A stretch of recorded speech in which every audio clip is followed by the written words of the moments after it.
do not criticize your condition. You understand? You're a traitor to the nation. You remember our great-great-grandmother? Yeah, Santwa. Did she depend on her brofo? She didn't. Go see the castle. Go and see the people they got there. Dr. Kwamina Minimshi, he's there. Professor Dr. Mwasam Kwana Mishan, he's there. Dr. Professor Emeritus Kitwabiana Mijedi, he's there. Nana Kuntumpo the first, he's there. You know, evangelist, bishop, Asori Sikakwana Miya, they're there. You know, they don't do nothing for you. We have no water. We have no light. Look, a small road they're building. They can't do it. From Accra to Kumasi should be a 4-lane highway. Stand up for your rights.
Aduonu Bako 21st October 2021. Ponchi Jumadie and Madaroma Yesin Konyanumra de Ebremo live on Kessben FM 92.9 Ewo Accra Asida Twin Towers and Kessben 93.3 FM Ewo Edrum Asida House Kessben FM Kumase and live on Kessben Television. I see walk by Wagashon. Anyway, any of the 4 Sinkonra in Penny4 at Tenase, our Ponchi Jumadie, so our Kessben FM so na a SMP and your bedroom dream home and you may Ede Amamo. His Excellency the President of the Republic, Nanado Akuoko Kwarteng, Aqua Pro, Ewo, Central Region, Yanimo Kasewa Ba Probo, Ewo, and Kramante Moha, na Washashe, and Ne Akuoko Yahodo Bebre. Na anapama benisha na proba se no na wone yenua Kwame Sefakan ewo Peace FM ekodi nkomo na eho no mampani ehye ase ponche ye ponche o mampani di nkan ede ba ene se sa Commander Sugar Factory ya ebinom eka se enkebe fanipa empem nso ebinom eka se enkebe boa ma esikyira ya krafiam no ne eba o memo ye be se America dollar no pepe ahasa ebi eka se enkebe boa ama ya nyabi kura de generate electricity ni ade no enye MPP aban na enye committed se omo be boa ma Commander Sugar Factory no akoso na mom eye NDC aba ma mpenda da John Dramani Mahama eda no obi na ade me no Ekodru August no watum okaso bebie in October ontumi amie eni se Commander Sugar Factory eguya mampania ponche se mayemfa ho sobo emmo MPP aban ne momyemfa sobo no emmo omampena da John Dramani Mahama ene NDC aban amamena da John Dramani Mahama so don't forget so no so di kan ponche ne de no ene se na omo eje 24 million facility loan bi e de a free India aba na omo e de aba ba be di juma ebeboa ma bibia enso atumi akoso na ose ode 24 million yi eba beboa na yede apagya dwumadie no ama bibia aikama yabekọ ho na ehonsem no nso yahwebe afi yabekọ Cape Coast nso na enado a omampani ekọ Cape Coast no nsɛm pii ɛna kɔ so wɔ hɔ na emu bi ni sɛ ɔne radio station wɔ hɔ edi nkɔmɔ no ɛna His Excellency the President ɛka sɛ n'aban no ankɔmite ne ho sɛ ɔmbɛyɛ harbor ɛwɔ Cape Coast na ɛna no pɛ mampanin kɔtena Peace FM no ɛna mampanin agye tu mu sɛ ɔhwɛ party manifesto mu no ewom sɛ ɔmo kan so ɔmbɛyɛ harbor Cape Coast na to air is human sɛbi ɔno nso yɛ ɔmampanin wɔ nipa nipa biara ni hɔ amfomso ni ne ho nti ɔpɔmanfoɔ Cape Coast kyɛw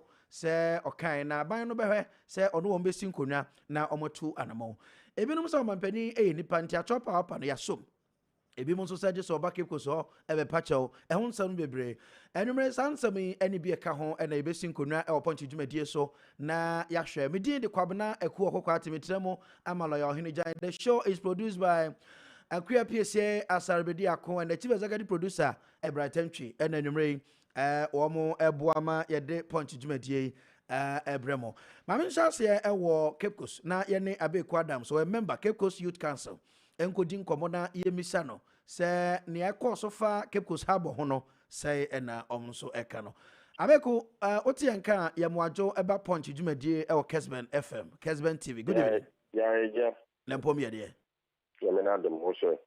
Akuoko me ho yɛ Akuoko mo na mo hyɛ aseɛ ɛde to MPP aban anim na edu baabi ɔmo de ka ɔmo manifesto ho ɔmampanin ba aprɔ in an interview ɛna ɔmampanin kan sɛ n'aban no anya commitment bi ya so ɔmbɛyɛ but ɛnda ɔmampanin no ato n'anim tio sɛ wakai ɔhwɛ manifesto mu ewom enti ɔpa kyɛw first gentleman on the land wapa kyɛw saa no mabu no ɛwɔ Cape Coast ne ɔmanfoɔ sɛ na musifa no ɛne meda wase ɔno pa yɛ no apakyɛw wɔ Accra wɔ Abraham from so no yɛ no wɔ Cape Coast amammerɛ mu no bebia yɛn from so no ɔno ɔkɔkɔpa kyɛw nti Cape Coast mbɛbu deɛ yɛ kan ne sɛ ɔnsan bra na mɛka no asɛm nkyɛn so makɔhwɛ ehu sɛ sisi a masɛm no kan ampa me manifesto no mu nti mafom yɛnhwɛ ne yɛnhwɛ deɛ ɛbɛyɛ ne yɛn plan for the next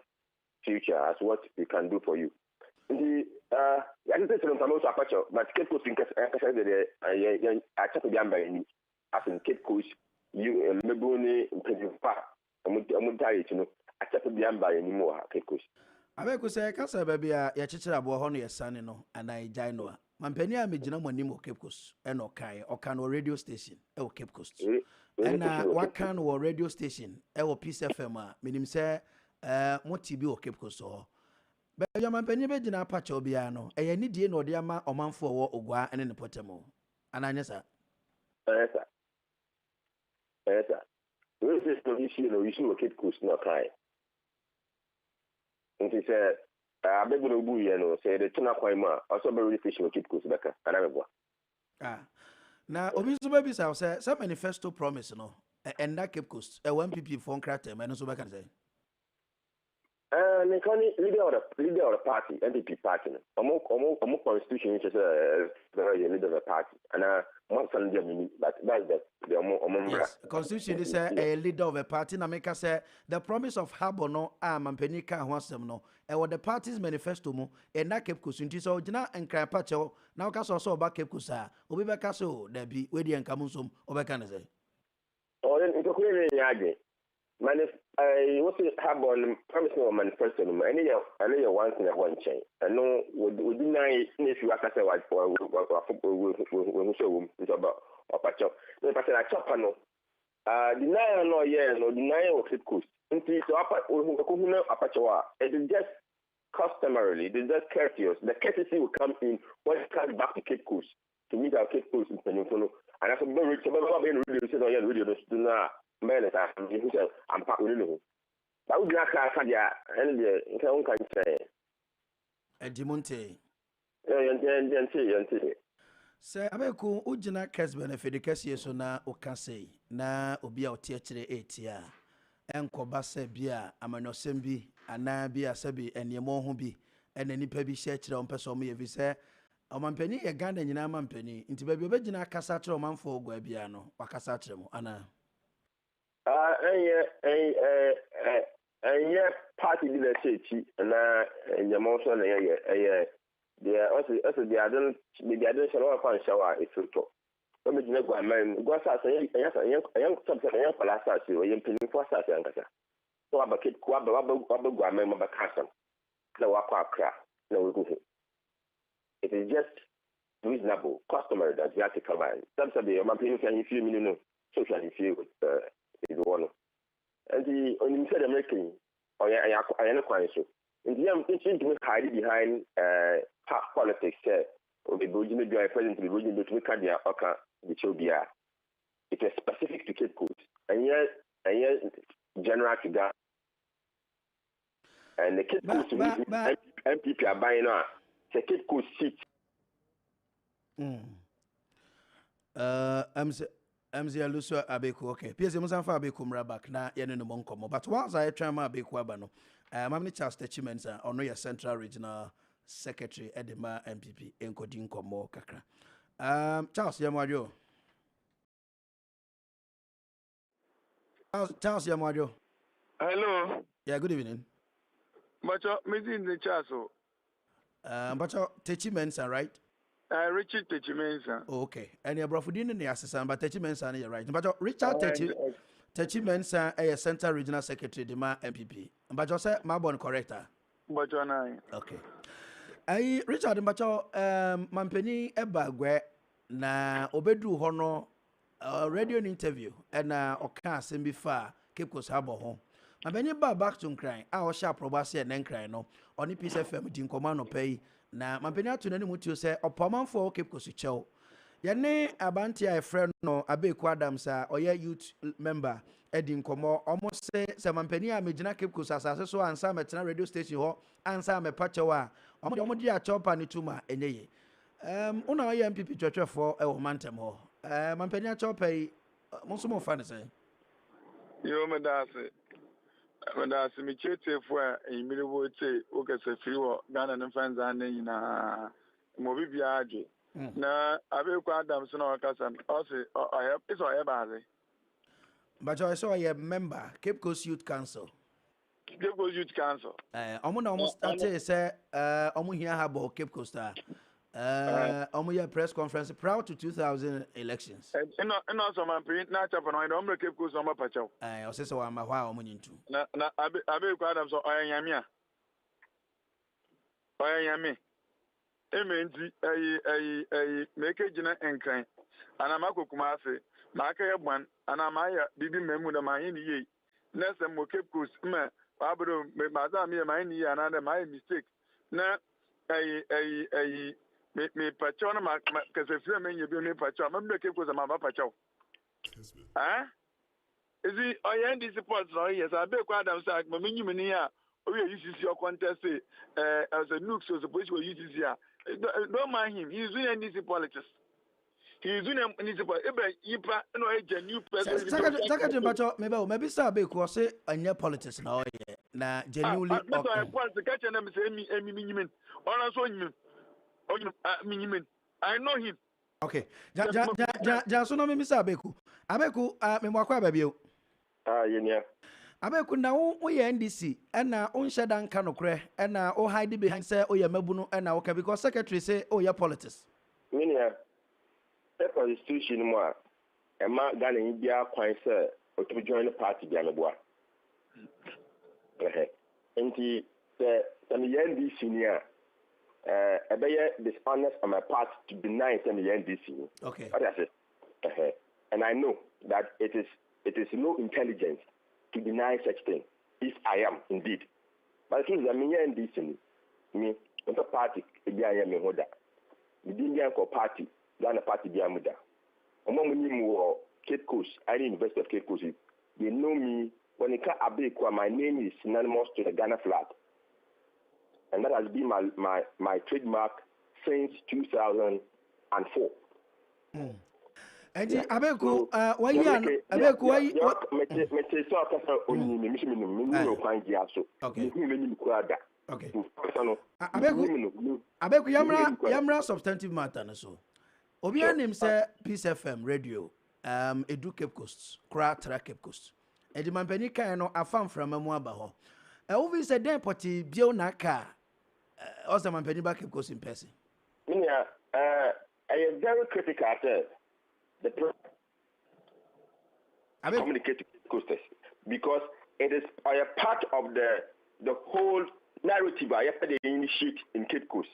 And for the issue of development and political development in Cape Coast, so you're from all right, but it is not us the initial blunder he caused, denying his own promise on our land here. So when you cut umbra, it's not the issue is the issue of ethics and courtesy. And any serious politician, any mature politicians worth his salt will understand the dynamics of what you are asking for. You understand? It's not to show us, to show who is God and who is not God. They are important line and I don't know where he's coming from. He's a central regional secretary for the MPP. Ciao, Richard, mami miso asongagra. Richard, what you abeku asema ni position on also ejina. Mami ntie onso e. You know, onye morika ina wa bade order okebi in orika. Onye de omanpin okaso wa Eagle FM. Eagle FM or Kessben. The main charge that Eagle FM. This is a station in Peace FM. Is a man the proman bring at nine. The more of fiber will keep cause the same Eagle FM. And see, people watch one we just say, if you know, offer don't answer for the other can say. Even for a man paying offi, Eagle from Ogwe and him, on ye am him for Keshie, on you can say. But Eagle FM on Kwanzan or Orco and him see inna, what about that? Moga can what Eagle FM no. O man payina way to win ya brasi. Watch the Oyipa, he's like us. And see what also Oyipa what cast and the mistake was on there. Manifesto or a bigger document. On to funny na we need to go 1 year as on the king. And see more okay no a year a day kusa your person in a doctor kasa. And your own point of your other able man payina bado. That O man praying away to my candidate sincere. The oil from those more jitu. No, I jatu. You buy no try the mazi. Now I beg why me. More knowledge there. On baby, O man praying a mistake or on the baby no on translate. Our bra, what I said, he hasn't found that name. Okay. Ganning your obedience. Emma, you grab what Richard, but your team can confirmation way. Enti baby a president bet na ogwe ekasa ye Eagle FM no. Yes. Almost a star station Peace FM. But Osana okaya. Enti ene omampani wo Peace FM no. Na Eagle 4 fan live. Enti fan say etisani akwata na okaya no sa na uti no mebo. Okay. Mami za abeku sa statement ya na asem ya revelation ya Mr. Techimen Sande amayen. Still, I would have suggested baby Ojina. Visa baby or can a one as a father say, Saturday, and paying for the tour. One can see it different, no can see it different. The man can. But for me to continue to I will not allow him to make that comment. Please, let him refer before I continue. Silly comment.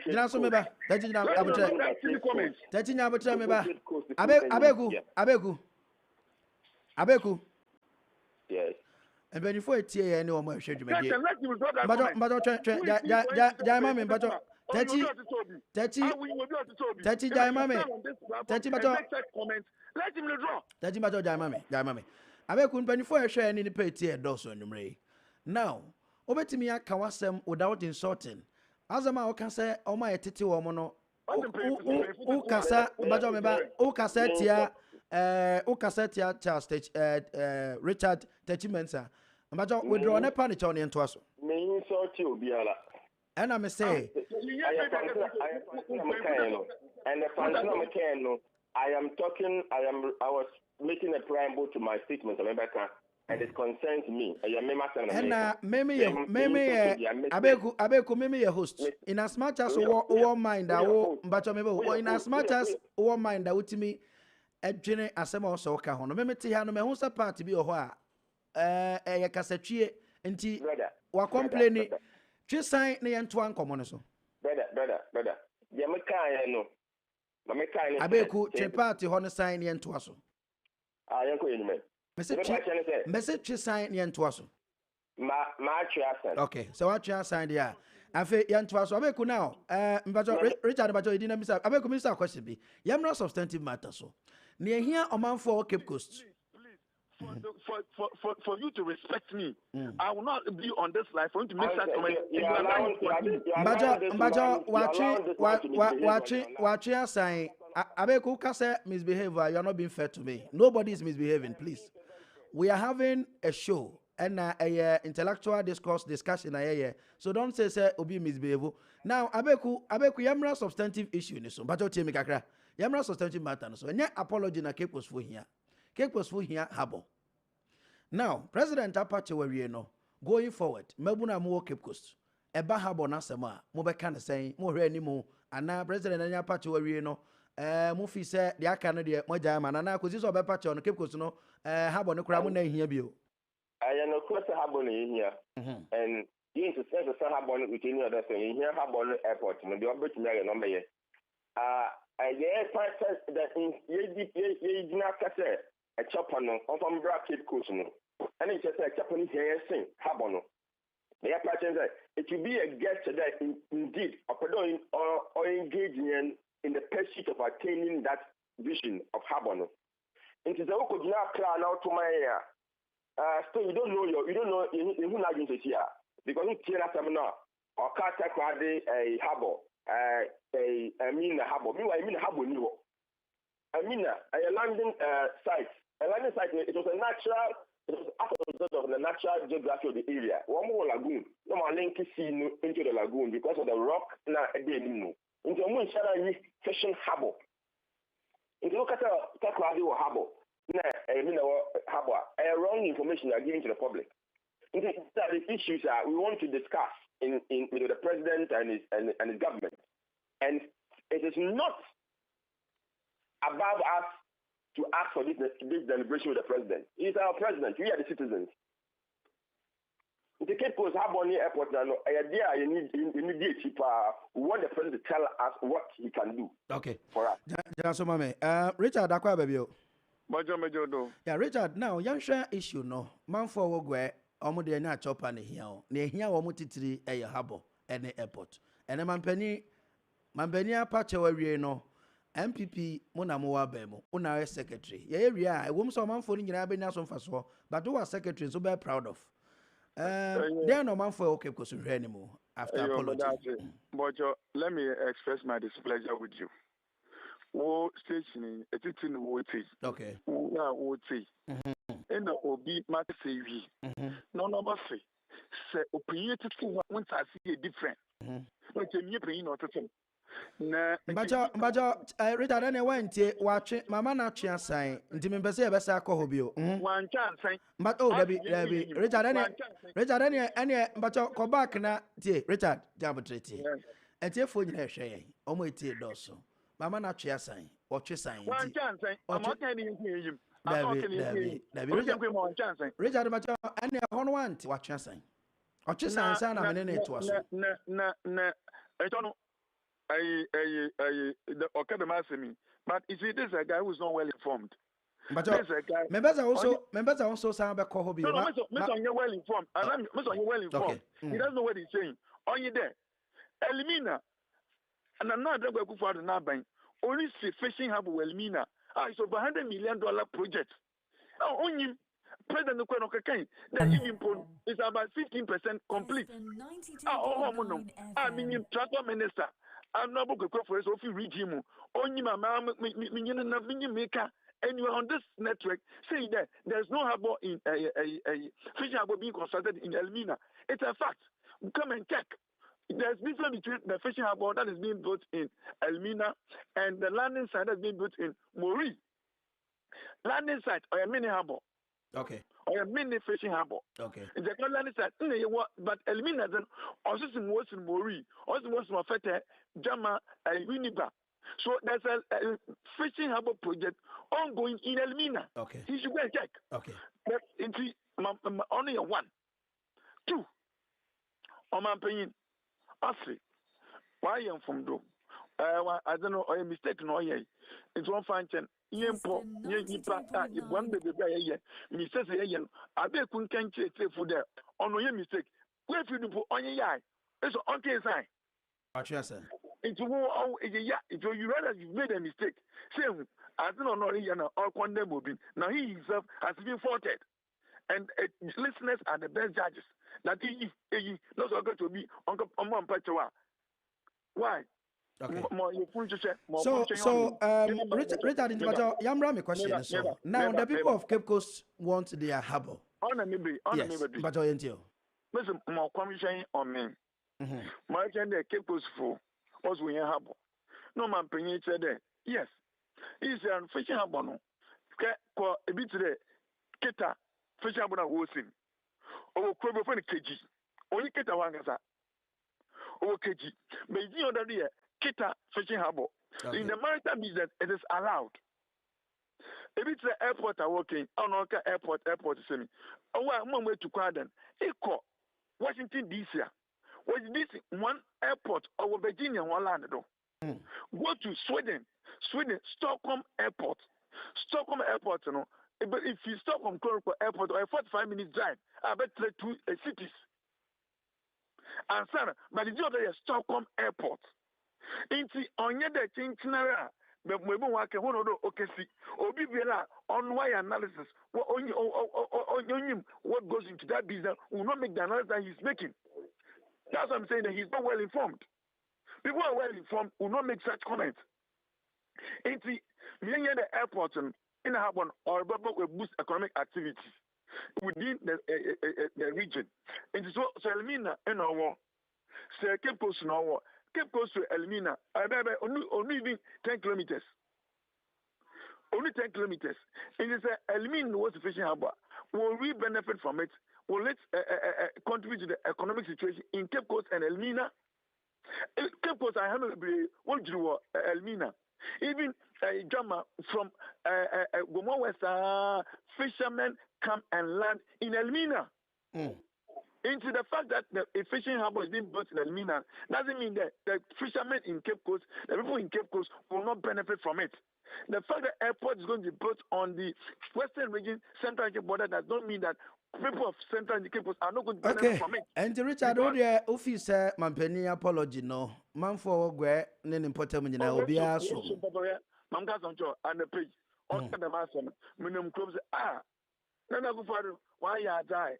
The Mampenina or customer, no one there. Why you mistake or no better. Platforms are more wago, minimum coming there. Go for this. Oh, none of the Bonabado, and that's why I did. Easy Mampino one brass or to them. You will be there. Kufu, no bedazzi. Be your the number of ministers. No kind of job. I've been also apologize. 8 years now, Mamma Bedazzi, you will be also a ground fund. No, I be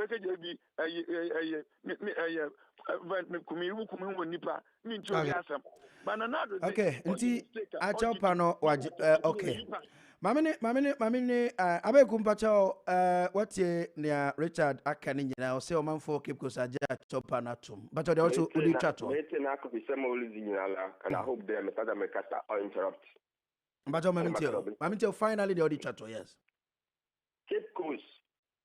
Yange achapantum. Sanda achapano let you know. Yenya any strong assurance biala to president to work. Upon yan I added to him. I want to adopt into their manifestos. Then again to Ermina. One sufficient harbor Ermina. I am there. I committee. Fishing harbor is being put in Ermina. Richard, ma be kunwe o kasa no oyedi nti ma be kunwe ori ameba yes. And what he's trying to do is he's trying to do MPP and this communication thing with me, trying to attack my personal other things. But for us, we are focused on the issue in Cape Coast.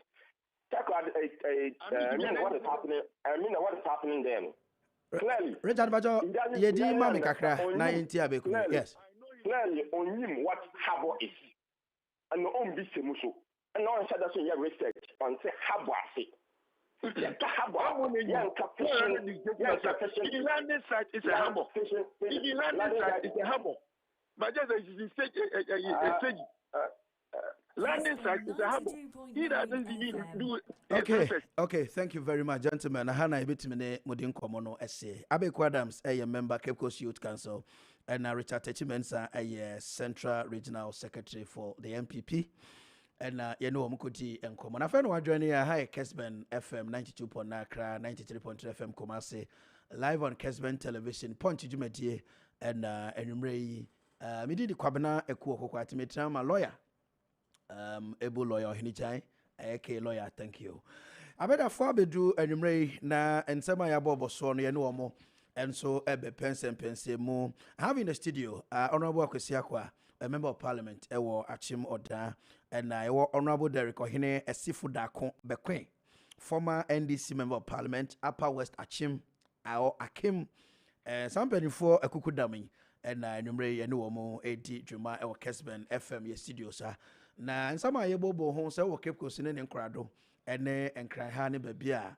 Ghana baby, I'll share bia. No, your test line night day, Mamono, 0550 567 929 0550 567 929.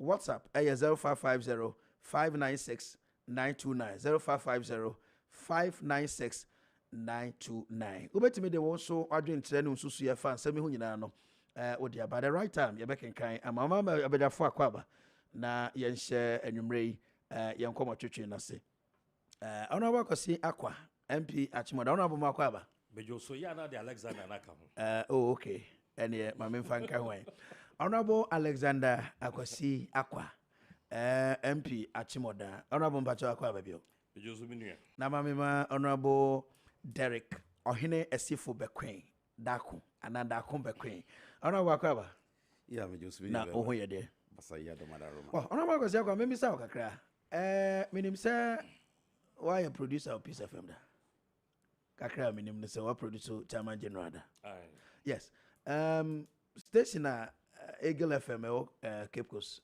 Peace FM affiliate affiliate aye okay so say affiliation to the radio stations no normally if you have a bigger platform but it's a piece you have other equally good ones okay. link up okay me no me name as at the time me if you hono me I can't remember of Eagle but me say Eagle idea of Peace FM okay Mami Shasia honorable political manifesto promises and the actuals any matters arising yeah the Cape Coast case study say ye be campaigner amano for manifestos amotre obepeke MPP obepeke NDC in fact say major parties in the na yeken obekom no from page 1 to be 300 pages no but say promises ni bebre ebi mu kra ba ban mu ebi ho mo so da na mo fie nan na so besa kra nya fie na aka ho omo mo so da na mo 8 years no aso with Cape Coast assembly any with Cape Coast assembly baby agina honorable Mpacho Mamitio Mr. So me nua me da say madam say any ensa moto frame me and then my first time in your studios and as a media man no me commend mo na me nka say I want to be a friend to the station okay I think you have a very good setup all right na me fanchi akasi so ma be constituency ma so me nyina yempanyufo na me assure say da bia we welcome utwama betimi afro ha me da say bebre bia person ba ha bia no ye bi ye puna ma seriously you have a good setup yo na me fanchi akasi ma me constituency for achemda ya na o maka na achemda and and it just say me wo hono say district and a municipality no Kwaji award in the performance of MMDC so no yet also 7th and you know your ball MC and I say confirm no abaso a year era Victoria edu and in penny for metimi amayesa fiti nyina Benia oka manifesto any a senior minister senior honorable senior presidential advisor okay honorable Safuma okay una be di na there Debbie ono fi ono obi baaye and obi baaye answer me ba nti meaning the fourth generation. Okay. Yes, manifesto and the issues. Manifesto won't say say obia wo kokko a wo ni so ade ehunu bia wo di si weni so na titru ne NPP ye maba mu keke se ye pakonya so atena ya ye ba ba mu a ye wo bibi esi eni so epese ye e de boa wo man no na eka amanfo na manifesto party bi atwero bi ye de no wo hwe de de ba aban mu a book no wo ho manifesto book no wo ho na ye wo eniema bi nso a ye friend flagships a ye de ye campaign because o ka se o kọ manifesto ni nyinaa mu a untimi mfa ensem a wo mu nyinaa mfa nya campaign enti no ya yes ye wo the flagships but o hwe issues a ewo oman mu a na udi kurchi wo manifesto esanse o ba ababeje oman no esi honomo and into 2016 manifesto de ba ye no ewo se ne yete na ye kwa into 2020 elections no na ye hunu se eniema bebre ayaye no yetimi akoyanim afei akase ye be consolidate ye gains na ye move forward until we tia for more to do more any and some slogans I did boa campaign but adia ba kwa me kai 2020 elections and say ye concentrate so much on constituency manifestos esan say ye hunu say ye kase ye di national party na chia ebia manifesto no nsem bi wo ho na mu a it may not be too relevant to your constituency. Okay. Even though we have the broader framework on mining nyina no ye di ekire. Enti no every constituency no ye manifesto ye wo candidate no ye wo parliamentary candidate no na eniswade ehunu e wo wani so a opese ye to abama wa o hwe wo de boa constituency no. But most of them were derived from the mother manifesto party ni manifesto. Okay. Enunti no eniema no edoso. But ye hu say eniema ye kan 2016 dodo na no a na ehia no na yetimi to ho anamon. Enti na aka say ye be susudua na fe ya traso akoyanim. Many I can tell you hardly do too many people used our 2020 campaign no manifesto no for campaign. Adentia because 2016 gains no they were there for everybody to see. It is not one here say obey promises bebre. But because certain areas na omu here say ye be ye nyema bi na ama omo so omo mpuntu o ma brabo mu epajaninti no. Certain areas had specific campaign messages and I say manifestos ebini de yedi ho enkomo yi. So yaba back no you restrict you to the specific issue. President Cape Coast Monday, Tuesday, Opapro. Radio interview Eagle FM and Okoka Sabi. Mitiebi say MPP government and committee no so mbeye habo. Waba back, wabetna Peace FM, wabe pacho. Oba can say is there any other issue? Me hu am de hua and I am proud to be an MPP member. I am proud to be Ghana, a Ghanaian. Me de hua mo se be Ghana ni. Esan say your mampania wo watema na onye no ho se oye thank God na oye no ho se me nipa. Enu nti no se meeting ya mechirem se meeting. Na machirem se ye na ye nipa. Manifesto num ye kan ye. Na mom enifaso e ba ye nti. Ene sanya ehihye ni tie nti. But you see manifesto promises dia binding on the political party.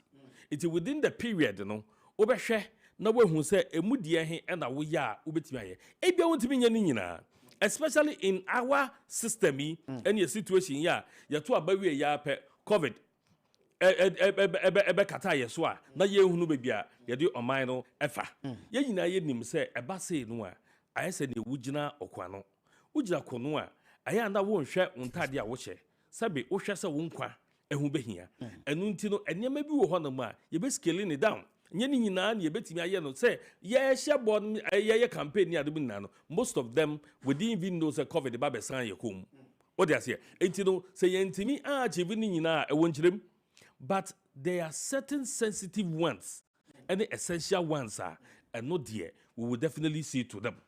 So, Honorable, what do you make of Okuni be a friend of Len Johnson? Or say a sincere apology is a sparkle of life. It can repair just anything or everything. President Apache Oneri, but Utie be more almost say the fact cross the president it denies say on Castle Bay Habobia or Cape Coast no tells Ghana for say a to the beer near home manifesto be or cry much any keke. And I may patch it say. Sebe obetro ene wani so ade hu no Okay. Sebe edu 31st December nipa dodo ahe ne yankwa so de mu hye fita ene nsama kase aye ka fi January edu copy the next December emu ahe ne yetimi so so that say it we ye wani so ade hu no say me ba ba mu a we na metimi aye normally wo ba ba mu a we ne ye wa ba mu dada it no ye nim de ye to aso ye nim nsehye ye wo hodo ye ne manfo adi nkomo ye mampani wo yo mampani a won tra ne to so wotu anamo enti no manifesto atwa ani nyina no eye niema amanfo wo no akasa etu anamo amanfo de abedan no a yehunu na sebe book tintinti ana se book niema wo mu nyina nyina na begu ditirim enti no wo ka asa no na fe wo ba yehu se oh eyampa se wo ye manifesto mu no na de oye se pani be ye bia ene sani aye ne ya gina tum se ye pani prekope na obuo ni die kwan so wotimi aka se ampa yade a opacho or apologize na wabehwe wahunu say na tie na wohwe nhyehyeye a wowo ema Elmina any takrade de no yade no a eno ka ho na man ni efa so because he's on top of whatever the government is doing. Into no wonim de ekoso e wa Elmina no nim de ekoso takrade no it was easy said the way befi say we no because wohwe the difference between a harbor and a landing site when we here difference kesiye. So that's it. That because the idea is this is what we are doing for the people of Cape Coast. A sign we must stock in trade and I said the yenti when you say ye yama womo. The biggest story any senior man penya kukudro etimia bekase biti mufanche. And maniaje because my president is one of the best communicators that we can ever have. My Mr. Last question now, Minko Honorable Derek Womra. President Apache Weniachi, the people of Cape Coast, or Wogwan and Portable, say Uti reaction if you hoba, acquire divided. It be say first man of the land Apache Sano, Omasuma Komapem, na almost share a commitment with respect to Harbour Noir, or can say obey no. Meba na Maminko Honorable Ho. Right now there. Okay. Say Apache but going forward, the commitment to us. Maybe South and said near or they can home after a chop panel. Say, but still I know or say science in Kuna na ya do 1 year say yeah any bay. So some people are saying that even though Apache said not in the manifesto, I won't say woman dear, but I say the other can honor say. And not the president that many are committed say you better have on okay. Many on mine here chichiri. On my chichiri you this kind of chichiri. Okay. So that's here. And you know say you promise here say you better have our Cape Coast. Na Elmina be cost wo ho. Takrade you will be. Now you share the economic sense say ehun nya say you better. Cape Coast for our other needs.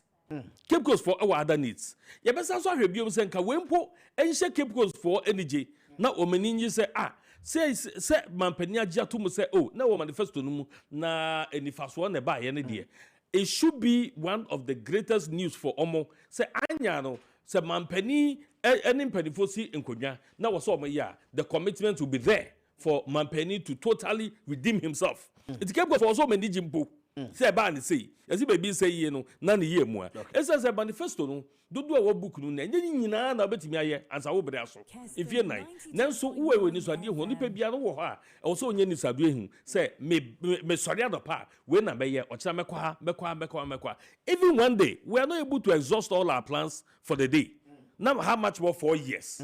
What does say? The best thing is that when you're adjourning pa amanipa nada will be here because at the end of the day you're going to be judged. Yeah, no more MPs in we were made to give our manifesto and near my person at the end of 4 years. No, you better assess with. It goes from come.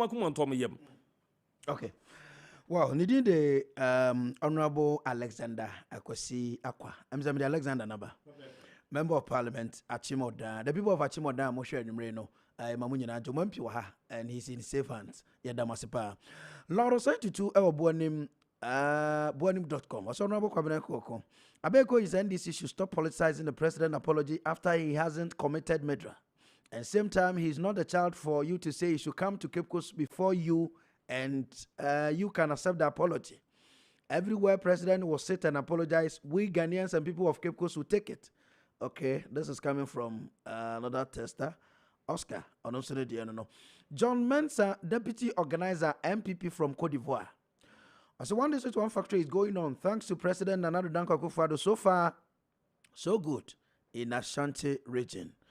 Honorable Akuoko, good work done. Tell Mr. President and Special Prosecutor they have to audit former MMDCs in their coordinating directors, especially, okay, Kojo Smiler, Ewokin Tampo, and Ode Abakojo, Matthias Seba, the Nadia and MMDCs as them, and they can Cape Coast as Abeku should know how to talk on radio without casting slur or insinuation on other people. Okay, Abeku. Yeah, that's but one felt dear. Masarbe, I'll tell us, hey, Nanado. First, I was misled. Second, I apologize. This shows clearly that the end of MPP has come. Greetings to Abbas Nuruddin, still maintain for MPP communication, NDC Communication Directorate, Ashanti region. Okay.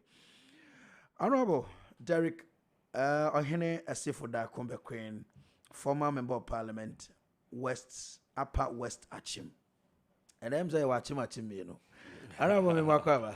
Yeah, we don't get to that. Let us see the actual redness on the bad. But about microphone. I don't know where a guy, pa. I'm carried those time. I'm for Boga no, and your bad. I know by microphone, a crab, for no microphone, a cram. Yes, so by a tune.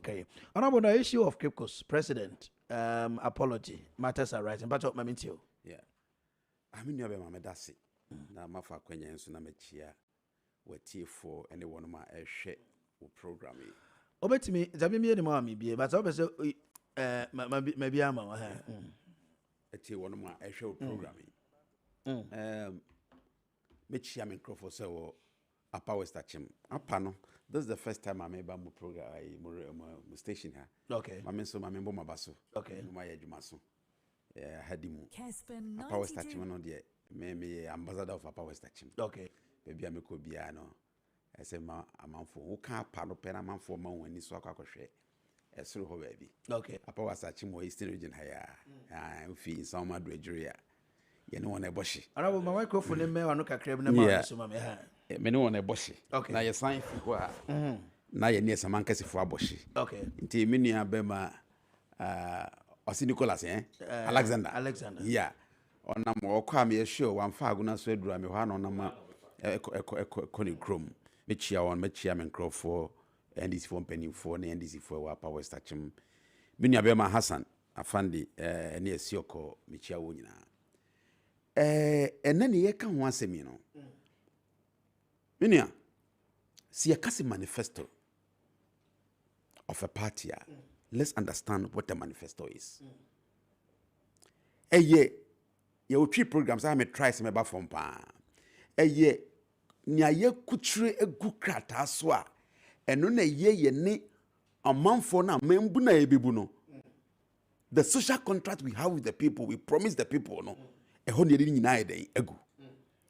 Edi kind me jitum say, Onipa ye bibi senate biana or say mafum e pauchawa. But we can also underestimate Nyoman Penia, you know. Cape Coast and your crowd. And you have a president. You have one of the biggest communities. Oh, but it's a governance structure now. We talk of the metropolitans, the municipals, and Cape Coast is a metropolitan, isn't it? Yes. Now, municipal. Okay, yeah. You have a place like, how do you call it? Cape Coast. Now, we manifest to Aukura. Ghana, who can Krotua a Dimua. You talk of Accra, you talk of Kumasi, you want to talk of Takrady, you want to talk of Cape Coast, and talk of Tamale and Sunyani. And the president, Mama, you underestimated what has happened. Omampenia who call original tour, where do region no ahinkrum? The question is, was he not briefed? Not only bia oko. Because in such a tone, I mean, when I was the DC of Upper West Achim, as I'm MP.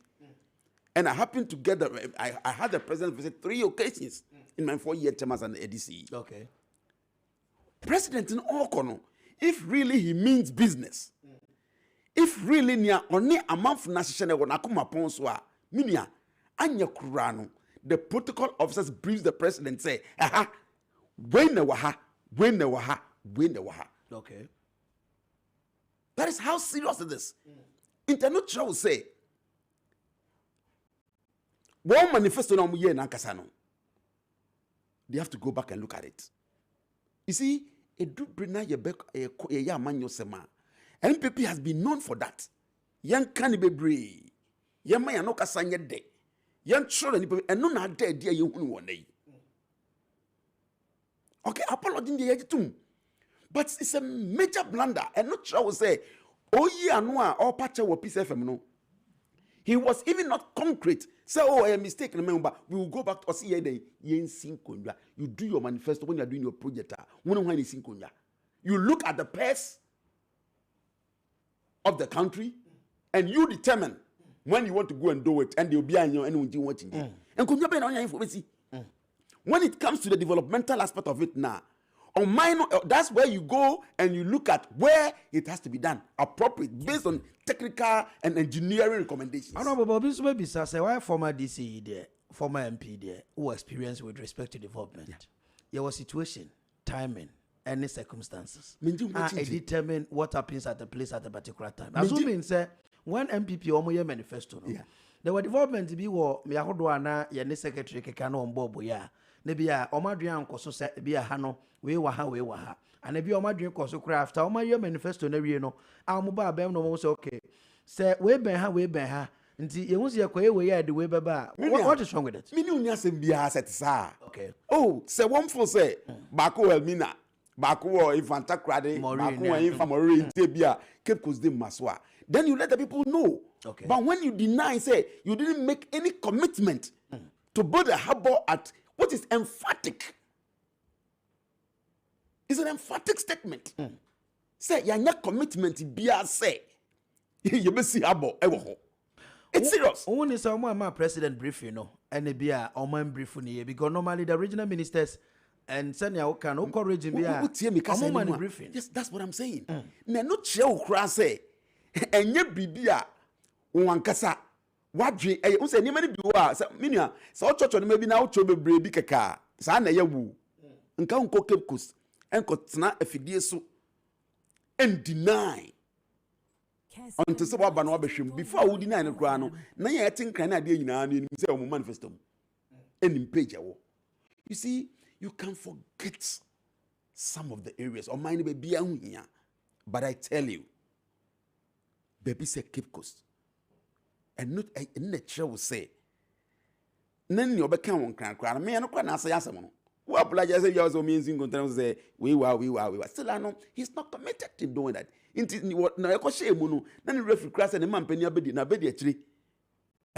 Proud to the election, not Nankasa cry and make it defense statement. I say my manifesto. Into a chapane dear.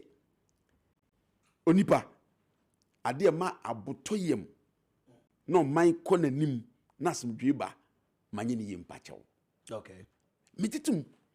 I will not say say me engine. What do you make of former messages or back so na obejina masa so be patch?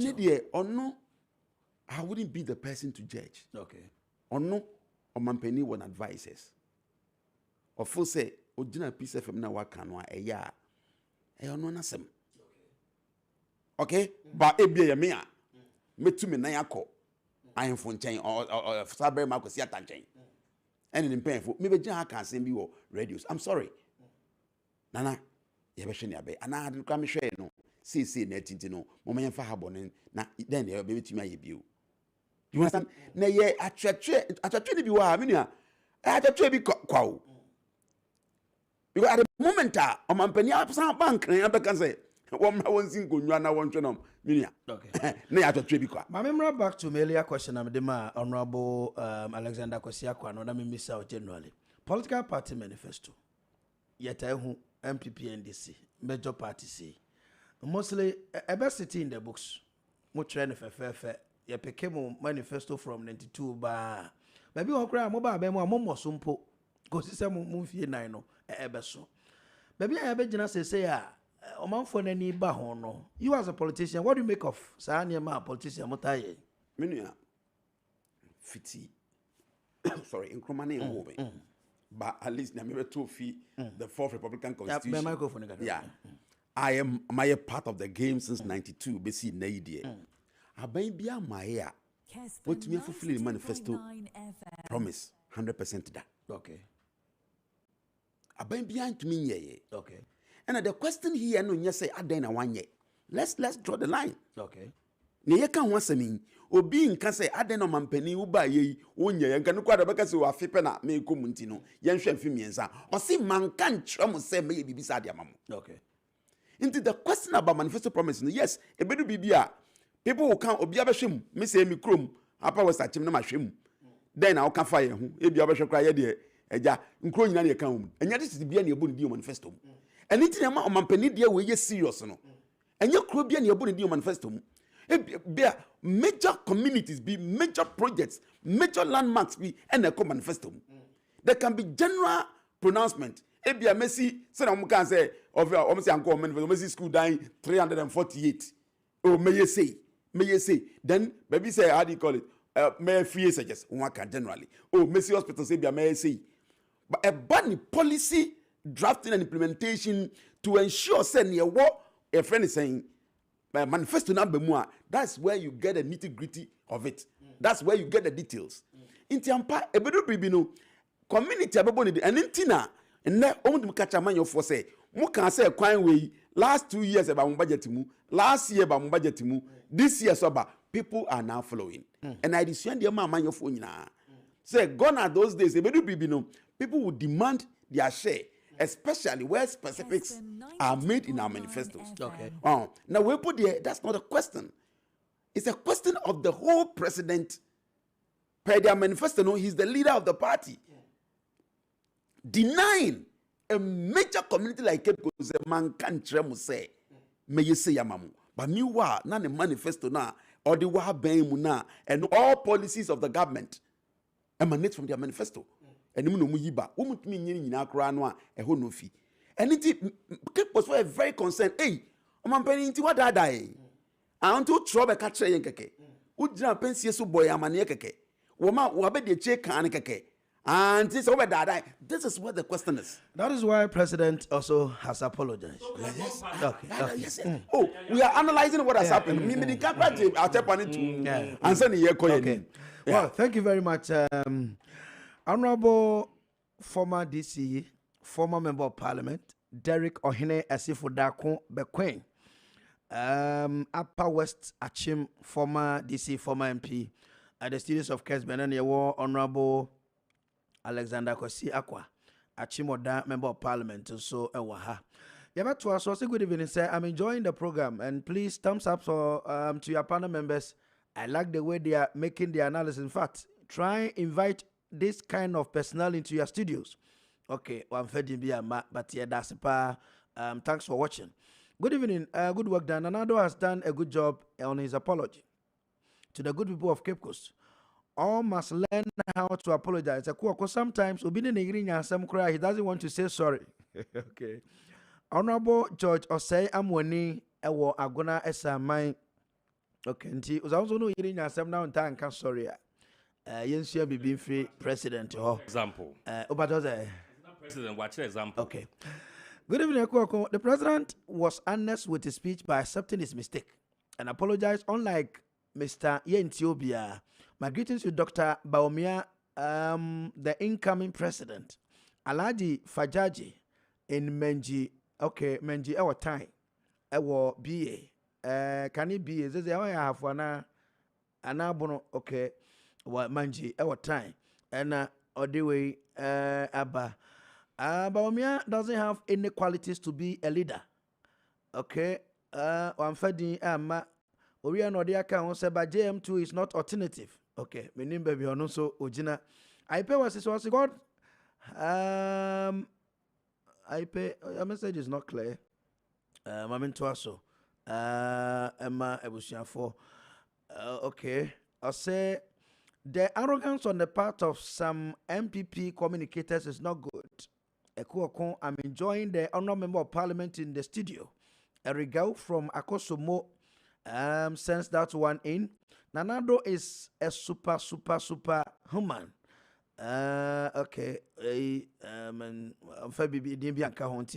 And to us, please, Ghana has 6 metropolitan assemblies and Cape Coast is one of them. Yes. I can say, okay. Originally, we had 4 of them, but through the instrumentality of former President Kufuor, Cape Coast and Tema were added to the number. Okay, thanks. Odro Nkrumah or Bosodro, thank you very much for the correction. Yeah, that's a pa. Same Boache Ewa Samanka says the President Akufo-Addo is the most competent and fulfilling promise Ghana has had, and difference is factual and everything can witness. Is it? Okay, we are breaking the 8. All right. Same Boache message now send me edit.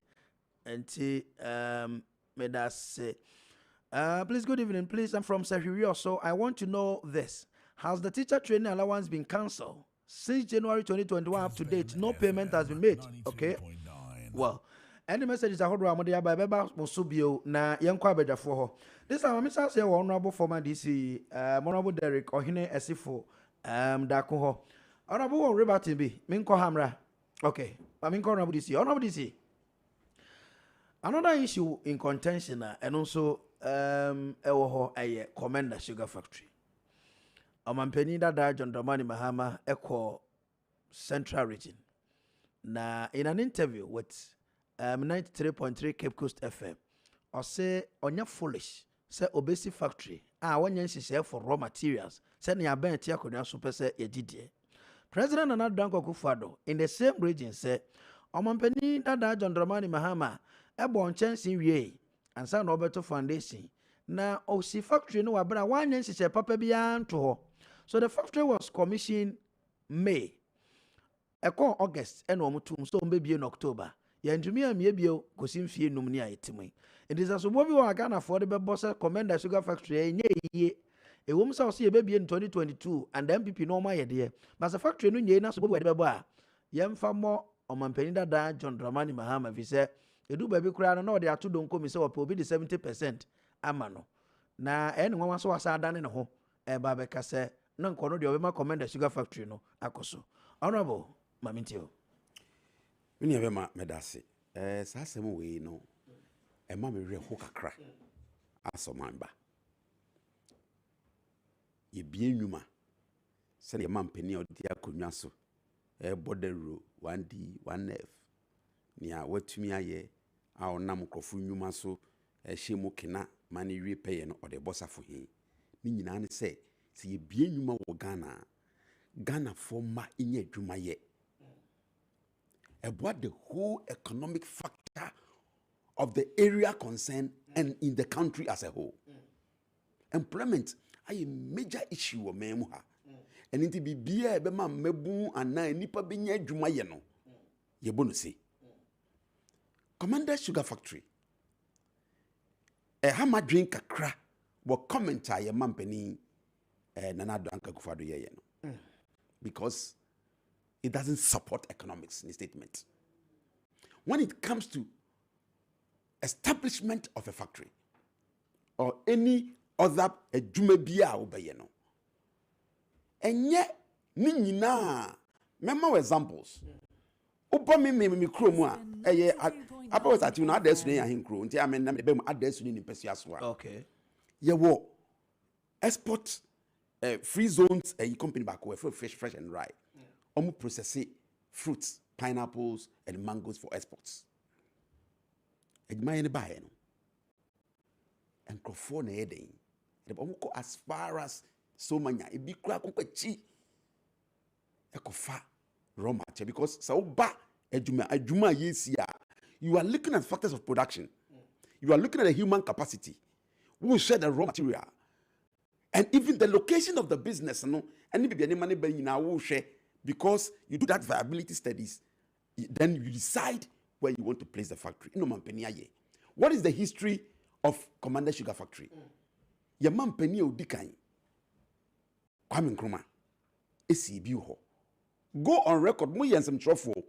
Mo konko bisa. Commander ni area say Nkrumah si factory no na ye dua hwede wo ana. Odua hwede ansa. But in the case of John Dramani Mahama dia ye kan. Your man penny koje boss. Ntina me say na na ado asem na oka no. O ma bi na ado His Excellency. Merira ho. John Mahama, excuse me to say, Wankoji Ibrahim Mahama is cannot be CEO. And when you on once you go to Kumiskan Koeden, I'm from BC. A ye Ghana Sika Busia, $36 million or Kojiwo, our friends in India or for BC, you know. India Exim Bank. Exim Bank, no. A ye Ghana and a bit chia. And until let's assume, say, let's assume, because yes, and that's for 5 good years as a president, John Mahama BNT. Menso. And it's taking you 5, 22, 6, about 7 years. Now, dear B. And no question on the let's go the records. No clear woman, no monka. The statement that I'm making today, Openiwa, on the minister, no friends, or a journalist. And then on another buying also. They should come and tell us, say, I've been speaking on this matter on several platforms. Say, "Ye can you on the crana? Your mom penny see factory no." Then me tell communicating director. Me and madam for ya babia samwa. Say, "We produce sugar, we produce molasses." Onim nyoka. Oko into sugar production. Molasses is a byproduct of sugar. It is a own produce sugar no. You cannot get molasses. This is ya babia samwa te was ye molasses na ye produce sugar. And look at onim nia oka. Papa ni see factory no. Na in share what say. Edika the factory no. Ni full capacity in a day no. 1,250 tons of sugar cane to operate at full capacity. And now factory so ufiasin kan kra uwia enya at once na akọ full. In the on record said that Commander Sugar Factory can take 150,000 for a start. Studies actually say Commander enclave na wo no. Within 40-mile radius na da ho no. They can get about 7% of the full capacity. Calculate naturally, most say to give you about 600 and something.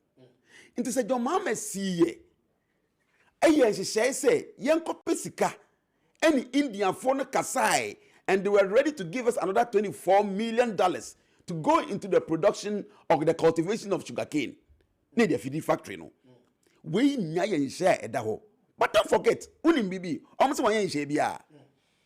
You call into your nursery. The rice sugarcane never mind the good yield. The hybrid factory in here no. Your nursery of 150 acreage of land. And now the idea was to transfer that 150 acreage of a nursery no. I say when you go, I'm not from Kakra. Cocoa ni egu abano or rubber when you are there. Any friend nursery no. Na ekuafuno abefa edi akwa efumu.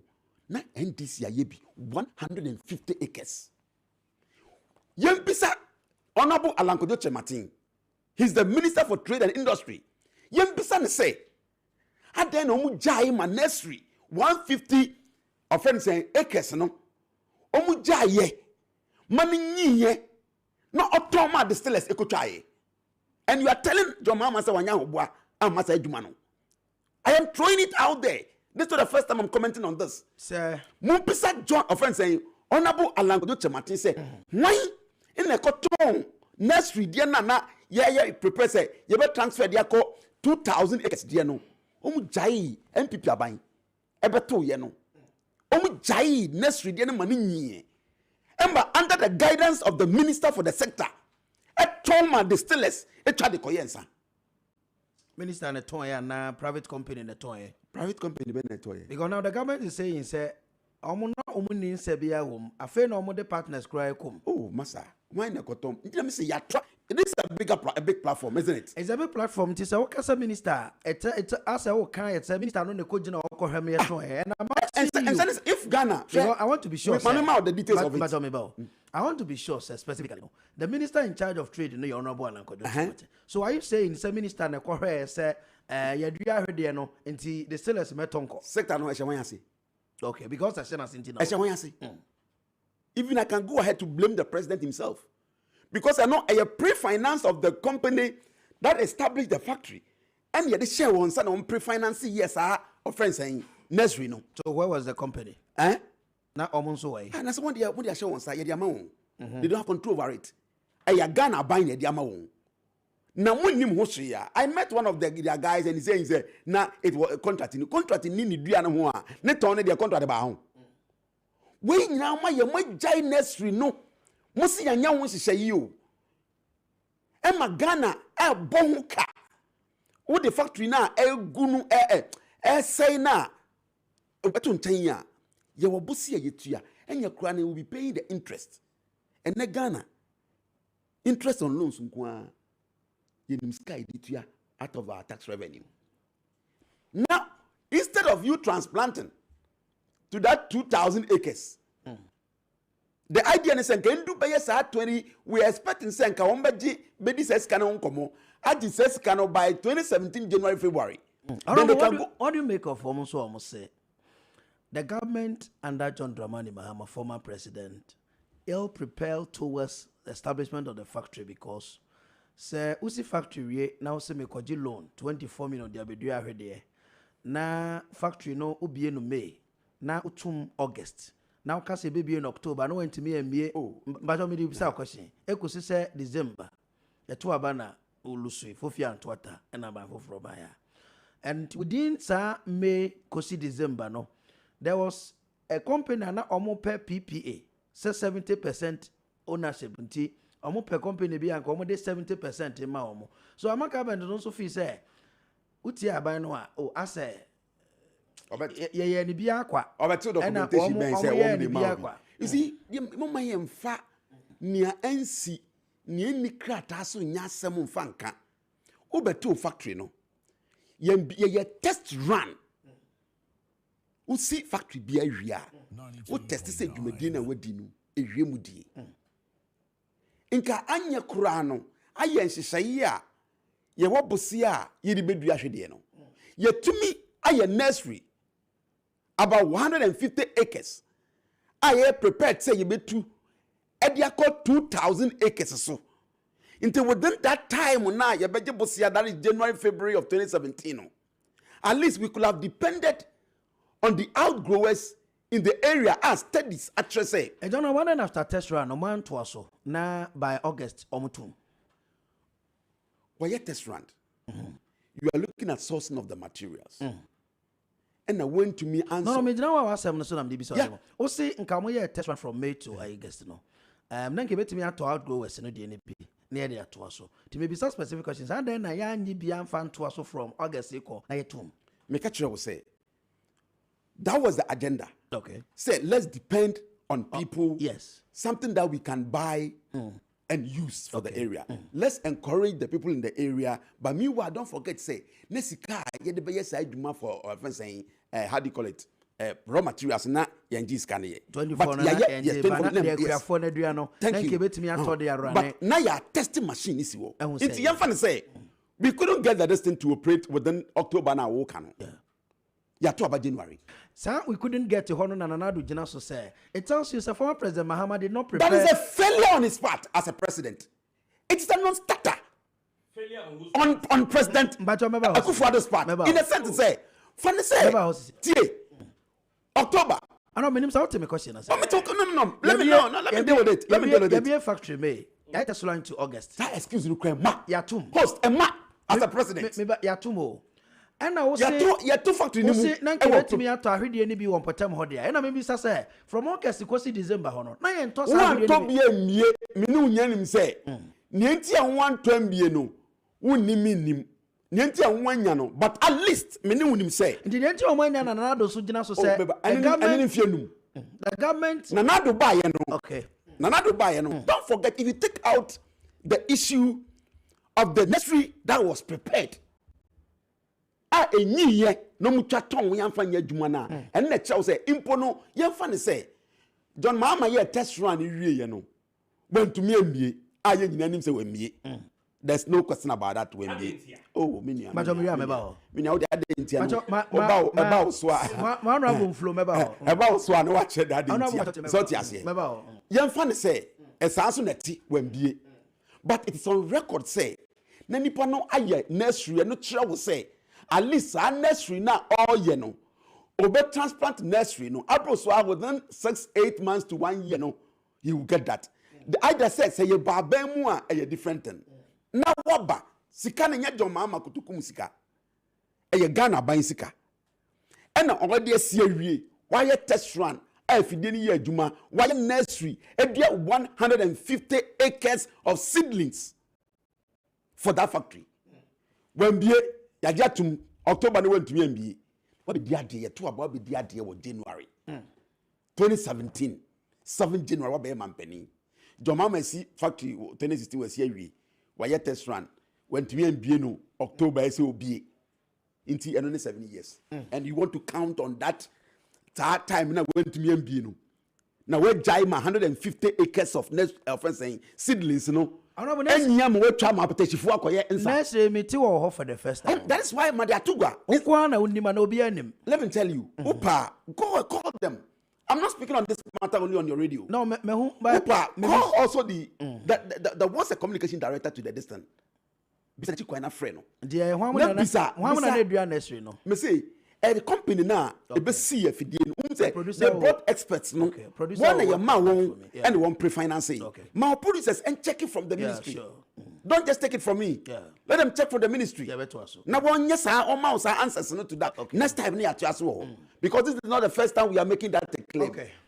And it is about as a buying. Over 2 way no nyina. Now said John Mahama ye test run no.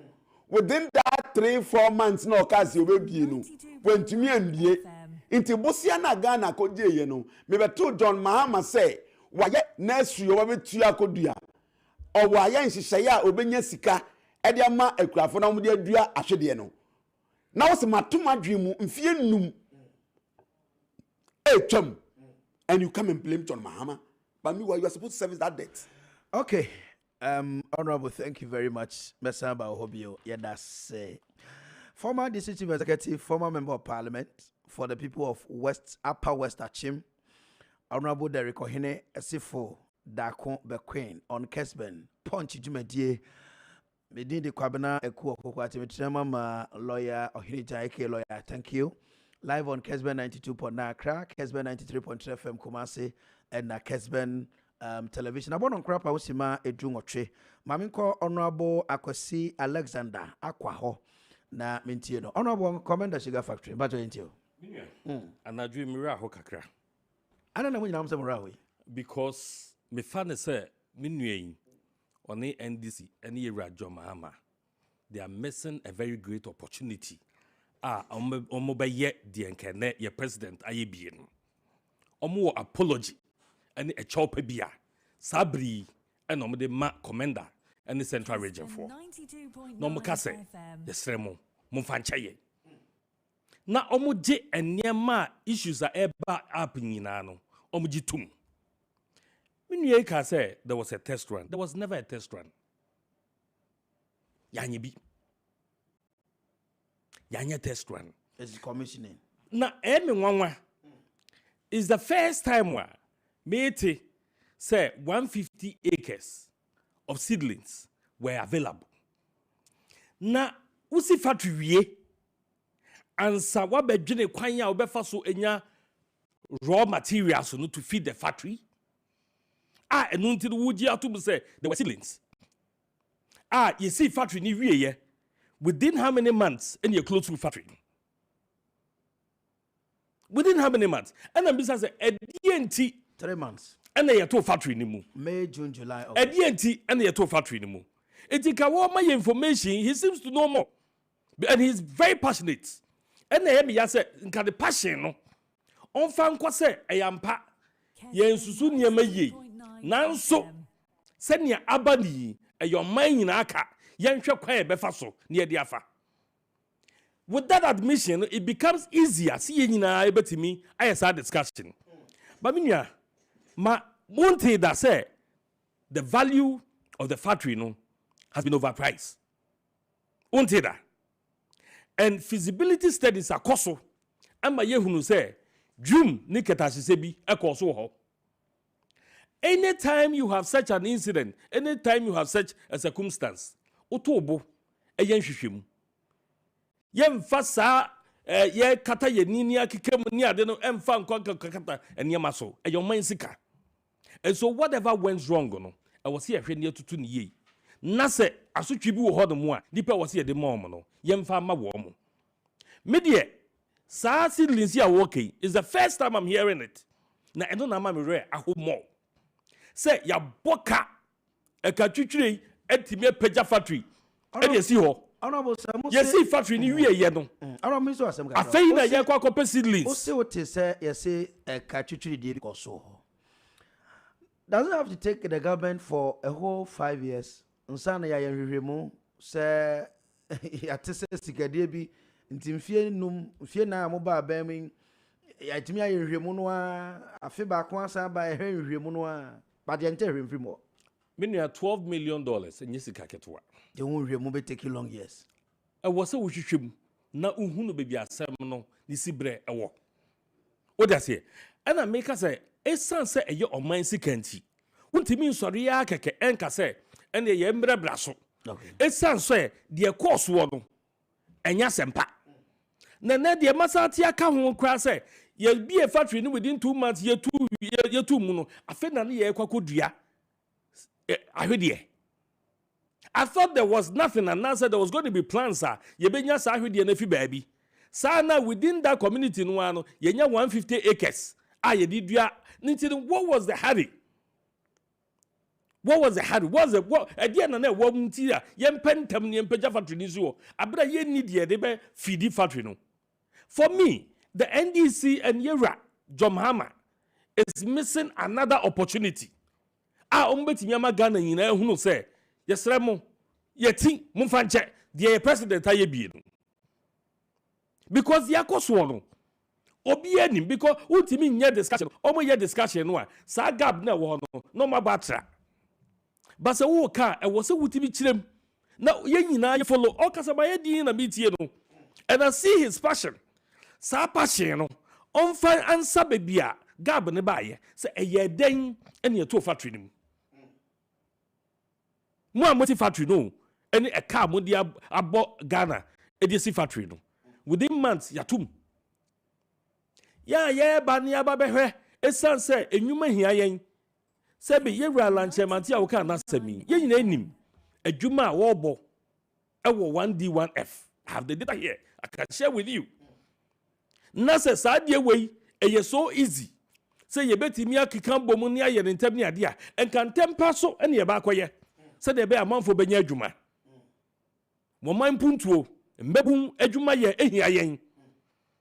Iti factories ahodo a ho nsem eni ensem kan hu bebre ni ade nyina no ya bomodin a aye I revitalize those factories and they are working them more employment.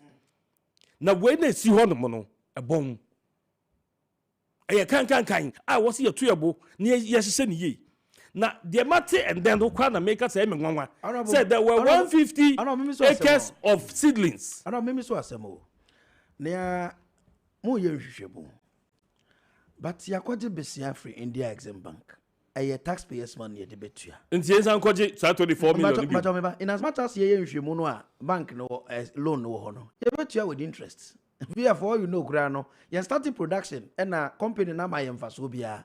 But we see no principal interest in the idea, for you know, because as here, ye to ya. Mean you know, people must be punished for this because ye did on manager amount for Sano, ye did on manager NDC, and they on Mompedin for Sano. Now ye Nimusa Sabi, I dream tear or hold on my Yababa boy mino. Now say, ne call no dia. Say, and I call the dia. Oh, that report was Yoko. Honorable report was Yoko. Members of Obinso say Sankabani ye committed say Obebwane to me be a commander sugar factory. Enka no matter report more year near there no. At least we can start production whilst Yoko ne other department and security for no investigation. What can I say? Oh, there be someone say Adia Sabi. Yasha sia yenim se ye wie ye de na with the fanfare yenim se sugar factory na preko pe yatum for all this while. Obianka hwenchire ye. And then first time I made information say not you were 150 acres of seedlings. First time I made this as a me. Say 150 acres of seedlings. I want man can don't get feed the factory no. Factory that you close to you no. Enti no mam ka say chinchina wo ba be kata so na be to anwegu so.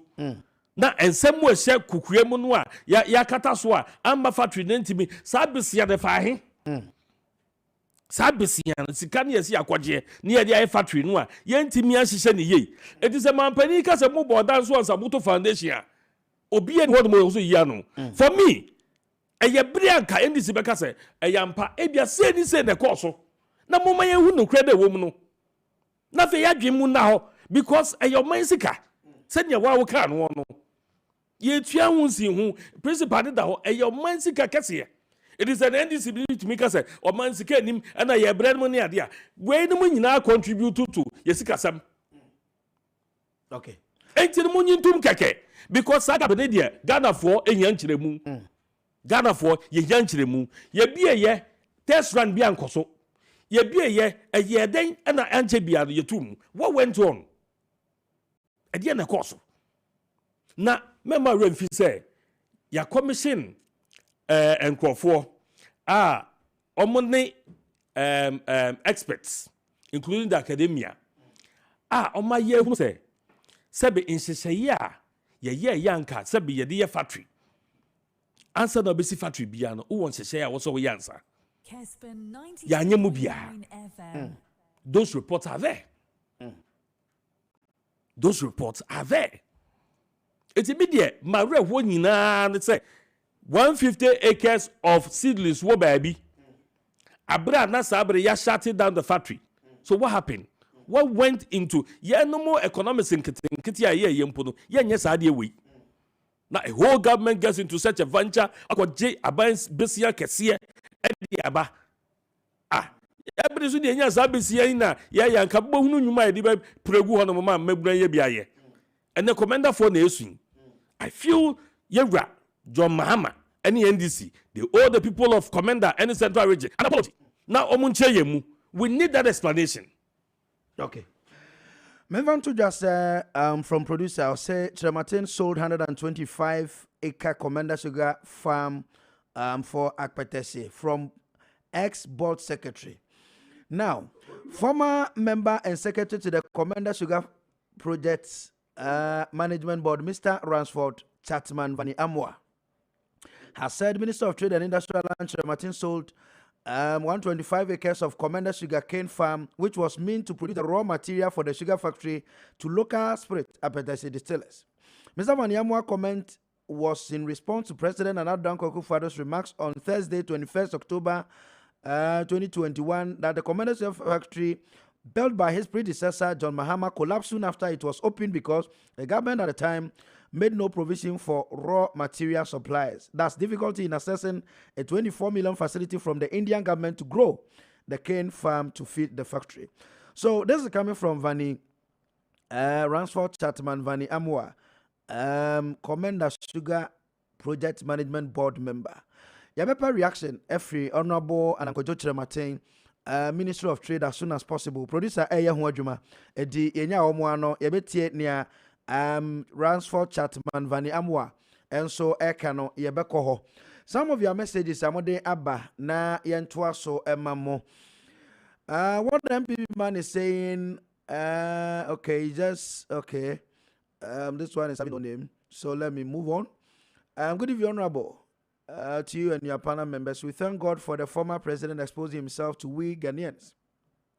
He didn't know what he was saying, but ask the NDC panelists if what he's saying is truth. How can you build a factory without raw materials? Stephen Asante Wasasa, Osochia Omuniu MC Wasam Mfi Honorable KK. Okay, Wasasa, I think Sebe Asankregwa Minimho Kakra, and the Wasasa for Enumre. Yadamasepa se mo shedwumadi. I think NDC party should also apologize to Ghanaians over Commander Sugar Factory. Good evening to your listeners. Ata Akosa Patase And on also the dear Abba. Good evening, and a point of correction. NDC didn't build Commander Sugar Factory, they just restored the corrode machines. Factory was built by Dr. Nkrumah, Alex Adabo Ewusunyane. Okay, thank you very much. Good evening, Honorable. I'm Techi Elvis from Techiman, BE Capital. Bono East Capital. Okay, BE is Bono East Capital. John Mahama 4 years is better than Nanado's 8 years. We are all waiting for JM 2024. If I was Nanado showboy, I would just start packing my bag and baggages because JM Beba 2024. Some people watch us was when it comes to propaganda, lies and fabricated. NDC are very exceptional, but in terms of performing in government, they yielded zero. Please ask the NDC for me. Is it true for my President Mahama build a sugar factory and how many boxes or sachets of sugars that was produced from the Commander Sugar Factory? Okay. Opare answer Isaac Wuto, Poke as so many A. All right. Sammy Boachem said he's greeting some people. Okay, Sammy. Thank you very much. Let me move on. Good evening. President Akufo-Addo's apology is accepted. To err is humans. Let's forgive. Forgiving is divine. Aquaboso.com and Odiwe Abba. As I'm Kevin from Kumasi Inside Chronon, please. I'm really enjoying the show, but all right, that's enough for the program. So let me move on. Na yentuaso. Okay. Good evening. Unfinished business. Manama, God bless you. Former President Mahama. This comes from Wakudun Kwapsi, please. All right. Message in Batomo de Baya, Monsha content in the viewers dosu, and I'm paying for so tears. So, be a honor de ba, Miss Kepo, I am on Timasi. One president said he was a deaf chief, the other one said if he doesn't fear cutlass. But now he's saying sorry, and the people of Cape Coast have accepted it, okay? I say, Akuoko. Nilante Vanda Poe, Mankani ye crack, Nilante Vanda Mai. Nanado is apologizing today. Okay. To the people of Cape Coast. Okay, so I know they will accept the apology. Teacher Constitution. Sebambo, Teacher Odenke, Ewo Jamase, and Ote Amba. Last one, I'm a Saba Mohobio for run 2. Good evening, please. I'm Patrick from Mpoho. Please, in 2016 NDC Green Book, they told us they have built a polyclinic for us and Takwan Shayim. But unfortunately for them, when we started asking them, they told us that it was a mistake. So I don't think there's a problem with what the president did. Okay. I say Wasampoho and NDC Green Book, Koba Sena Project Biwomtino. President Diano from Sobia anyhow. Begging you, I am Kakari from Kumasi. Can you remember when Judge Royce told us that the poor people will be rich as the same as poor? And it never came to pass.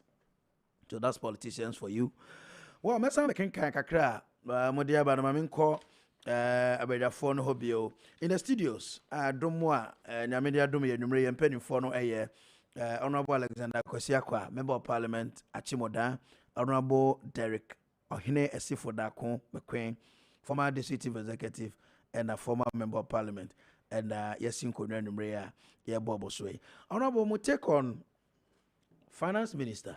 Honorable Ken Oforiatta, Ekoshia Ghana Mebuno, our University of Professional Studies, UPSA, and Ode to when him say government payroll no I fool.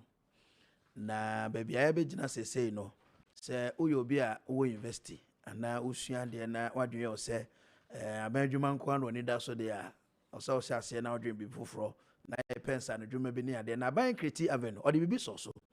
A buying Creative Avenue at the ma on I was schools a hodwa. Omo beba no sebe ya ban be so ma se no ma time bia oni ma na ban na payroll ni de about 60-70% sika e nyina no ekọ compensation kwa akatua asem obeka na se ma me sha se o Pacho say answer be called ka be me break here we bi mu na mama with this information say reviving commander no is on course na president ade atudwa say yenya strategic investor a year Park Agrotech Ghana Limited. On na selected as a preferred strategic investor. Okay. Or the babaye Commander Sugar Factory no. And you know maybe in 2022 no. 2022 no. Okay. And you know we are not saying say you got to hold the more ye more kura. I'm sure say once that information naba say hwehwemu a ya nyina no akodu yiwoku hold the more ye twen na baby amna e wo say edade ye de to no ye betimi akoye dim. Nti no commander for mom omo buntu kura omo nkoma komanto omo ye.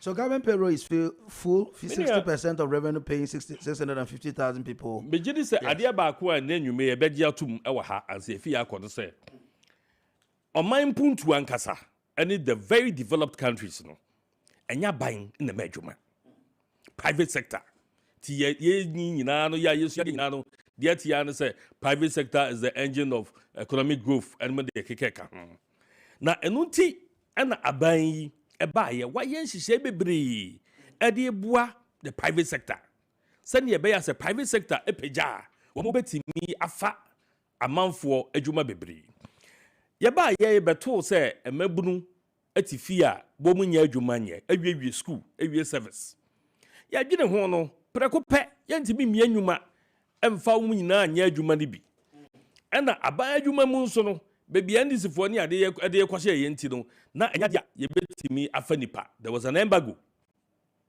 ena ye pe kwan bi so edibie napco say emabunu emfamu anya no they are going under skills training because napco adwuma no ema kwan ema adwuma ye no say 1 year na 2 years kura na bedi wo mu a 1 year na chi no wasu adwuma yenim say adwuma no aban adwuma no empanifo ekọ retirement ti by the time empanifo bi bekọ retirement na kwan bi aba na ebi enya kwan aye adwuma enti ano no ye putupuru nhihye aye say na be ya mebunu a na oma form association unemployed graduate ni ade no ombenya bibi aye ampani ampa dodo na enya kwan ra napco mu no omo esua enwuma a dodo na eboai eso aban adwuma asen ama ebi nso enya kwan ewura adwuma nim na one of the employment generating you can say schemes ewo aban mu pa any aban flagship program 1D1F ayera Alan Chabantin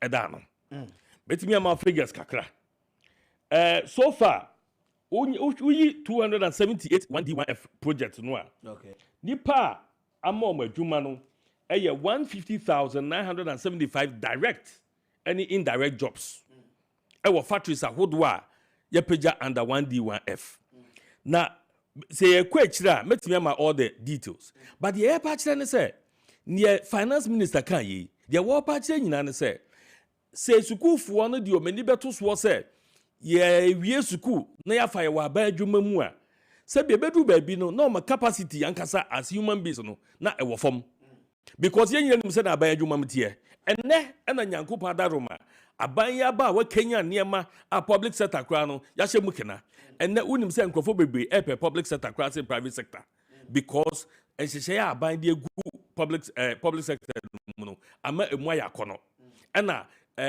mrantie bebre nso fo so mbetimi build up capacity eti aban hyehyɛ a wo ye na wetimi epagya private sector the 100 billion Obata care program ayede so enwuma private businesses ase ni ade no one of the programs eboa na ma private sectors etumi epagya menua ene me no mie no be sori anopa ko adwumam bosome yaketua ye begye no ente se nipa wo pa matade ma me wo no create na adwuma wo koto materials wo hanuma no adwudwa no abomede aba no asan check ama no wo hwe sika wo de ma no a na wo bisa ho se ene se nye se be mp na medie ena se me ye obi adwuma ka magya akwakosia de pam na me so matimi a design enkrofo ntade che ni nyina no president wafa made in Ghana clothing ene at the pamfo na be catch say made in Ghana for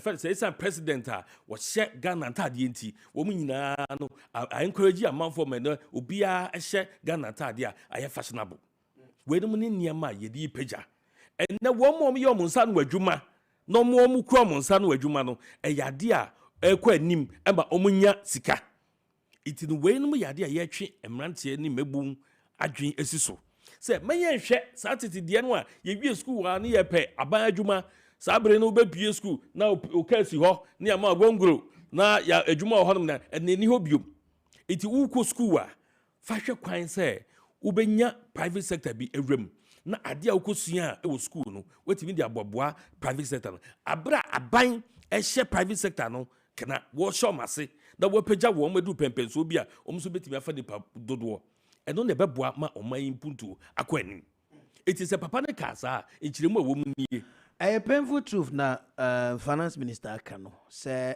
nokra ne kadia na edi no waka krono but more politicians so na mo promise mebuni mutimi ka jobs mo ye campaigner ye bema mo nyuma ye ede na asesa enyuma no na ye ka say we are giving impetus to the private sector ye share private sector de den na o matimi abia enyuma menua ma me fa me hunya nsankyerene me a journalist but me konya adwuma ye wa health insurance I found myself in hospital business. Okay. Currently I own several hospitals. Okay. Become employees bomwa and number 800 900 private sector. Okay. And kasabi obi a yesanchoni there we then call into solid. And so yapa ho. What does it? Just because of a government policy of NHIS. Okay. Sa policy no a generate quite and then nipa dodo a omunya doctor for a omo hospital business mu e bebre because aban bi dwene policy be hu. What does it? It aban hye no aban adwene policy hu no we biem ma private sector no tap into it. One D agenda 111 private sector driven. Aban see what was bebe ebi say untimi nya aban be wie no be hunu say the private sector would have benefited. A local private people and ye use wo mo sa na no ya the eba beboa ama sa private sector for nitimi afa enkofo badwuma mu a wunya mpo so obekọ aban adwuma mu eti aban any idea was aban afa nipa badwuma mu aban de na so ube create the enabling environment e de ama private sector na private sector no etimi a building on it na umetimi afa adwuma 1D1F agenda 111 ye be wie ni nyina mfie na be ka se ye kode wie ye no ye bu nkonta be hunu nyuma dodo a ye de ama manfo. Okay. Honorable, thank you very much. Mesa about ho ebio mame fan to just producer try say be Richie Prince Ministry of Trade Nana Sapon and Nana ya but from one initially am sabako yes ne be kasa but ye nyamo. So Prince Nanaya and Nana Sapon from Ministry of Trade, they say Honorable Alan Kojoche Martin with respect to commend the issue, no yenyamo some reaction yetem kakakra on the issue. Honorable Derek Ohine ese for that combe queen. Honorable member of Hobby my Mini Hamedase. Me for just 2 minutes we now go back to commend the kakra. I still want the ministry to come. At least we've gotten a producer try a board member. I confirm say the was a nursery. Yeah. The differences I got it 150, he said 125 acres. I want 1 year transplanting now we charton at the map at the shifo. Oh, are you serious? You ever call the honorable honorable your ministry in the man, okay, one bar. It is a will be or why. As I apologize in Magana. O mampani Nana Danko Ekufuado. Our beto factory the Ghana sika bi. Nia ye nursery. No si oye hwehwem. Emfie num ne nya report bi. Me so this is the first time I say honorable HM say Ruku. Let them bring the report. Everybody want to know what is happening at. And I'm the fast this year. Whatever the outcome of the commander report, bring it out. But Obianim say you have failed. Mwako di yakoti skada ye adwuma. Aka emfie num. Edmani siwo mo beto next ring de matumi agya ma nanyi man get transplanting etwa ton de ma betachifo and I'm not telling Ghanaians. I mean come any reaction from Minister of Trade but whilst I twa omo this me call the honorable finance minister yes aye no kre say aye adwuma ho asem ne ye ka mo man and it's true that no one expects the public sector sa banye dwuma no ebe fa wono ma yeden eba ni nyina obi anka ne sa na unim ne ye nkrofo awe ho you see leadership by example Yen na yenim.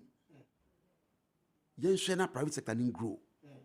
Yen ma that enabling environment that he spoke about. Then ye attractive and expand it. And I have a microphone So that they can employ our people. Now what about them? What's here choky?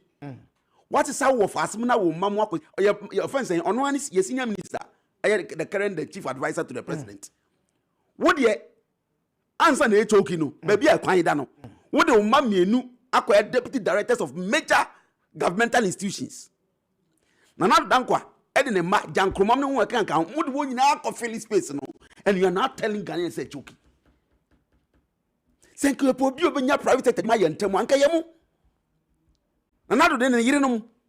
And in a ma family and friends business offense your mom chief advisor. And no na mom mebunim. Yenim say private sector growth ni. Na mo mo buy no kwan na did da mu no. Mo de mo abusuafo na mo yire no mo na mo ma. At least number out did that. Intimi nkoso biu. Me pa cho minia bema. Wo kasa no man kasa. Now why they say Safmafo Emma? Don't speak, don't talk. You're not being fair. I respected your views and I didn't talk. Now one say me break. You can have your rebuttal. Write them. Mimi crapen paper. Oh the chocho. And it make us. Ghana phone himself memoir. Mo de mo man nyina koye den. Akosi mo wie no mo ka che Ghana mabusa ye chuk. Nka ye na Safmafo den e baba akokra koy no job akonfi government sector hora. Oh, Minyabema. On say, but honorable, to be fair to the senior presidential advisor, I want to be fair to him. No, it's only the mommy in the pay woman about pay right. Oh, and what does the mommy know? Nana do my name. You see, mo ya buy na mobile no. Ntokro kakra na Ghana maf betumi akomu no. That is the argument. Mo de akọ wura mana ye ma. But they also Ghanaians. They're fantastic. Those who are also coming are also Ghanaians. Yeah, okay. So why don't you more leadership position? To me, you have the clout, you have the connections, you have everything to get your children into private sectors, but you choose to go the public way. And then you must again have kwara. Hey, yampa. Private sector Nancy ana kiwan ko honorable. All kasa on the economy. Also, they are trying to stimulate the economy after COVID-19, so that the economy will grow. Fantastic. When you're talking about economic stimulation, stimulating the economy, meaning say the finance should be available. There should be that capacity for the private sector. I be access to finance. Now, mubibia amoye. Oh, can with the existing factories now, or the existing companies now, then am I? Let's do what is happening. And then mobile, no. Both internationally and locally, are crowded the private business out of the local financial market. Because a binance kasa na oba na through your treasury bills. So the people in the country, the private sector, one of my say, so interest rate, I say, but in reality, no, they're not getting it. And you expect them to, where do you expect them to get the financing? What is from 122 to 336 billion. And then your debt to GDP. And I'm at 74.6. Abaiwi. And then your tax revenue. Ne kasi no we need your compensation and can na interest servicing. Is that enabling environment you are talking about? So the concept and the idea now catch a student, fantastic. If someone tells you, say, a student get into entrepreneurship, papa, I know mine no here. No create a bad and phobia. But that enabling environment he's speaking about, it is not the MPP government what they are doing. After COVID-19, you cry, then I see. What the COVID is coming in, in our banks. Ask businessmen whether it's so simple to get access to finance. Kessben, So how do you 92.9 expect those FM. private businesses to grow? Okay. How do you expect those businesses to grow? Now I expand it. Now ko fa unwe peduma ye no. Into the call ne there. It's a good call, but we are telling them as MPP government one penny for say. One for money we are question you many mana ma. They should come and tell Ghanaians to say one it's an insult to the Ghanaian graduates. Mami, I'll repeat it the same way. Because if I have the senior advisor to the president. Mami, specifically. And you might the end there oh, and you cry unim say when I senior minister. Unim say deputy is the one of the deputy director as well.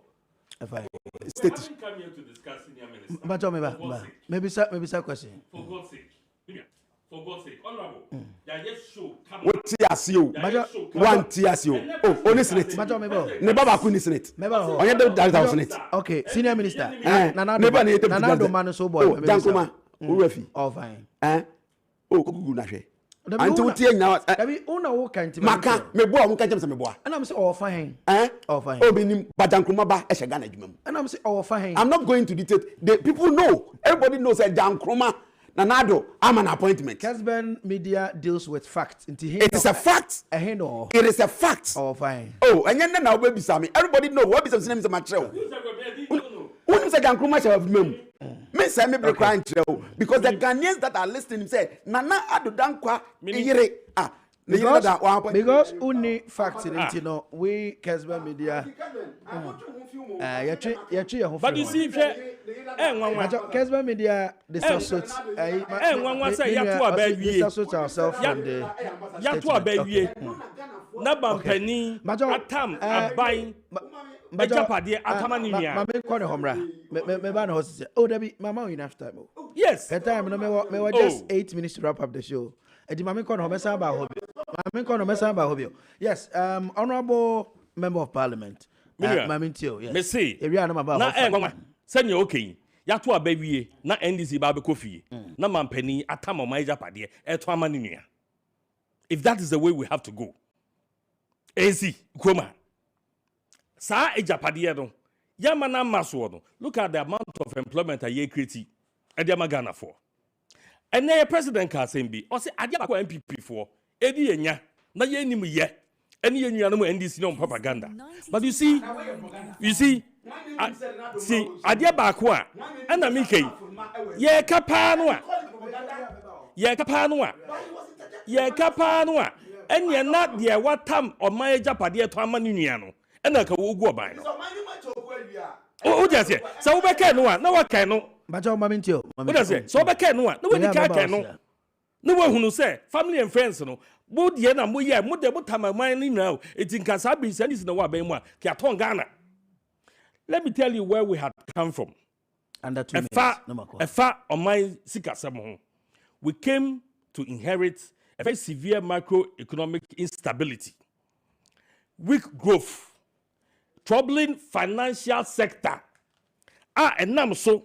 Emma ye buy ye no actions are you take ye no eboa ye Emma in the process 9 banks 347 microfinance institutions and ye adwuma near de Ghana under NDC's watch 50 asset management companies 39 microcredit companies 16 savings and loans and 7 finance houses were successfully resolved. Sa sika no a ye boa no de ba Ghana for sa bre no mo na mo aban mu na mo hwe ye na sa corruption na e koso ananse nkrofo agija manfo sika ye ni krom ha sei e na obi kwakwa yi ni sika wo bank police de bro no a man ye he. Those were the times na ye expect say enkabo behwe na ma arrest situation no ye ba ye sika e dia shem na ma financial sector no ejina enne se wo jibesia usuro bank no so de be ma adentia digitization drive amaye one common identity so easy. Yep, vice president or embarking on digitization now about 40 baby say obi also economics no afi weja no computer on mind bia ye hye on mind ni hye mu no uhia so obetoto niema na ma the financial sector no enya confidence. Send ye beya ye will be a private sector no see a kwako jisika de be mayen and it's so easy to go for loans adentia enya de a yenim se wo ba beji akodi ana obesai no enyema ye rekwa ansa wagi loans no eswate abafom adentia ye hye oman no na no na ye de ye bompa ye se Ghana fo nhwe wenum nyina na omuhu se nipa wo hyehye man ma oman kɔ nanim no ene NPP ye ja ye ho ne ye tira ho no ma NDC di propaganda sei emas ka se NPP fo nkonko trafia ye beba na de ya hyehye nyina no wo madwiregu se ne ada wo ye no no. Honorable Mamintie also na ye de djumadie no ebewie ya no Mamintie about economic growth and stuff. Nya Ghana man abedu no. Ye nya ban bi a oba na o yedede. Say obi ni me o man bu o de bosia na ebu man. Ye hu NPP aban a obeto Ghana man ye te wo. Na ye kan nyina ye 122 billion. Fitin kuma breso ebesu tema John Dramani mama ye ko 2016. Na odi mfienum. Edi ye fi 122 akọ 336 billion. We no ka chance ye discuss so comedy. Ye ni maban bi a MPP aban. Our friend saying, your man penny ability. Or say when the fundamentals are weak. What will expose you? The exchange rate will expose you. Anyone, maybe a Ghana nam. Shani yem petrol akudu. And we hear ya. I am a driver for. I mean, you mean na a costro. You are talking about production. And when you talk about factors of production, you cannot live at fuel. Shanyama nyama nyina boy den wa bonten sa ban we ne ka ho asem abayama o man mo ye de den a wutu na si ba bia ye den enye yi driver for om se nansen ba bia ni om se meto akatua so within a period of 10 months from January be sabri shania petro akakodu abaya oba no say taxes be a nuisance no buy no the nuisance tax staff ediko ye ntiachi ba de cost ebosia no send the tax revenue offense and energy recovery asan be chef fuel so e dey ba the baller tax asan be chef fuel so e na magana for yebre aban we ne mbode mbo ne yete ho no eni this ye pa aban a o kan e bi ni cap kozi o kan kra chairman fu a o ba be yi ama ye ho atoye no e fe hwe no be sa guso hwe ne fuel akozu ti Ghana fo ehu aban a ode na no na ekasa no ndi hu dwuma e da se. Thank you very much. Honorable Member of Parliament for Achimoda, Honorable Akosia, Honorable Odi Chatokra. Enyuma. That's what I can do. I don't make us say a conclude. Debbie. Now no sorry. Debbie. 2 minutes. Okay, Matthias. 2 minutes 1 near make a cosi over to me about 1 hour. They make a cosi and say, Enyuma Puntunuma abai etimiaye. Free SHS 1D1F road infrastructure acquire woodwa ya papai year of roads yes akwane brain also any sika ye beto ye ne omaya ye beto ye no say NDC na wa bem no so mo yes nyuma ye ya nke aton Ghana nyina. I'm telling you what dey hwe free SHS o free SHS keke say Ghana for enim free SHS ho fa so Sabi am robbers any sabi 224 and ko bi wie friend say JSS only scored be ko free SHS inti and MPs won to omo adentia sabi free SHS inti aban eboa etua sankwala nyina fees ema ohawina. Look at how much money we are spending on free SHS. It is okay sikasemo a yenya dia ye de chichinga o nyadia ye de chichinga nyadia de ma confirm no metu akọ friend say Burkina nyadia de dua nnua opebremu ye de ye ndiomapa. Thank you very much. Honorable Derek Ohine Asifo, 1 minute. Yes, Ghana fu. Sa bill na eba parliament no. Ono ohobi. Eye mani wo hoda. Emme mani mema ono hoda no. Yes re. Amanfo afiase kan say bibi na do kan say oye ni interview no. Say edu se edu na hia beba. Tinkrofo say on kasa wo ho. Ne nkoso. Oh mpacho. Adam me kasa pa na ho keka ho. Adam me kasa pa na ho keka ho. Okay. Thank you very much. Mamina Masina yemfa djumadi ni nyina ensi amutie bi ewo Kessben 92.9 Accra Kessben 93.3 FM ewo Kumase and Kessben television djumadi the punch lawyer Ohini Jan and odi ho chairman na de kwabena Akuoko Kwarteng mu edema na season produced by Bright Entry. the chief executive producer and Akuoko PSA Asarbedi Akon, directed by Amos and Andy and Penifua Eka Hunyano. Yamama good night. Namin come on, keep watching Kessben television, keep listening to Kessben 92.9 Accra and Kumasi Kessben 93.3 FM. Yadamase, Abaja for a Honorable Alexander Kosiakwa, Member of Parliament Achimoda, Boy, Honorable Yadase, and former DC, Honorable Derek Ohinesi for Dakombe Queen, former Member of Parliament, Upper West Achim. Good night. Namin come on now. Yakram.